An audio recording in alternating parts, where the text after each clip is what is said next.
Bonjour, je suis en compagnie de Ronny Turiaf. On est un peu plus d'une heure du match entre les Washington Wizards et les Minnesota Timberwolves. Première question que j'ai envie de te poser, Ronny. Nouvelle équipe, nouvelle franchise. Comment se passe ton adaptation au sein des Timberwolves? Ah super, c'est une équipe qui a un renouveau, qui ressurgit un petit peu sur la carte de la côte ouest des États-Unis. Donc ils sont vraiment contents que je sois au sein de leur équipe. Mes coéquipiers, ça se passe super bien, c'est vraiment une bonne ambiance et je suis vraiment content d'être là-bas.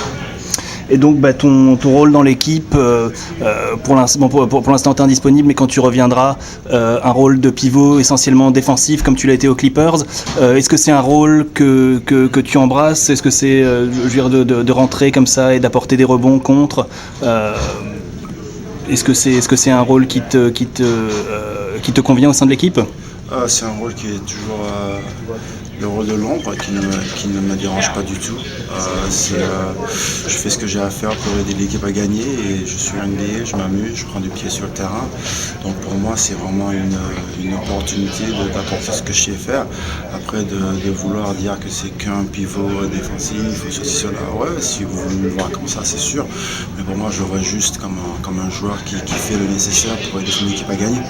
Et donc pour l'instant les Minnesota Timberwolves sont un petit peu l'une des révélations du début de saison avec un bilan de 7 victoires, 4 défaites au sein de la conférence Ouest.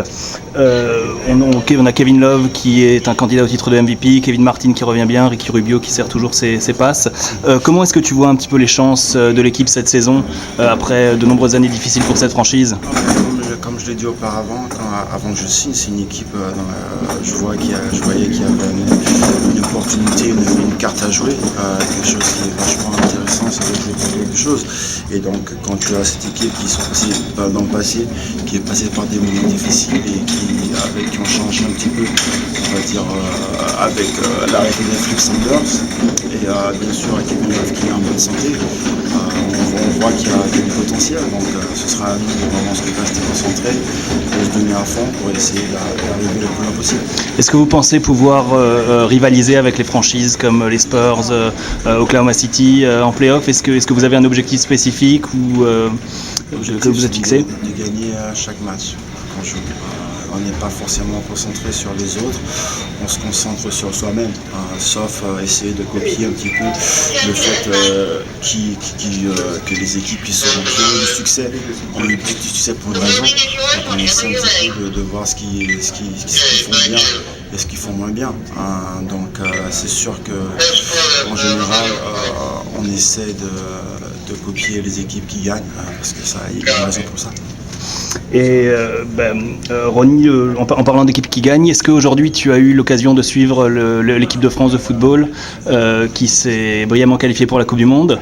Est-ce que tu as un commentaire à faire sur la qualification des Bleus? Super heureux. Ça me permettra de continuer ma péripétie, d'aller à toutes les Coupes du Monde.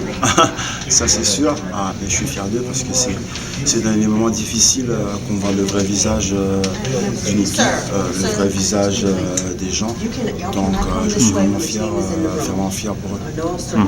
Et donc on sait que tu as fait l'impasse sur l'équipe de France cet été. Est-ce que si tu es en bonne santé, tu envisages prendre part au championnat du monde si tu es appelé l'année prochaine? Déjà laissez-moi me remettre en bonne santé pour mon coup et après on va voir. D'accord. Et un dernier mot sur le championnat NCAA. On sait que tu as été formé à l'Université Gonzaga. Est-ce que tu continues à suivre les résultats des Bulldogs? Est-ce que tu retournes sur le campus à Spokane de temps en temps? Est-ce que tu gardes des contacts avec Mark Few Je retourne chaque année. Je parle à Mark Few une fois, on va dire, pendant une fois le mois, et je parle à mon assistant coach Tony Lloyd pratiquement tous les 2 jours. Donc je suis constamment en contact avec mon université, constamment en contact avec ce qui se passe, avec les projets de fondation que l'université a, les projets de fondation avec mon association Ronny Turiaf Cœur à Cœur. On est en constant contact et c'est une histoire qui a commencé quand j'avais 18 ans et qui ne s'arrêtera jamais.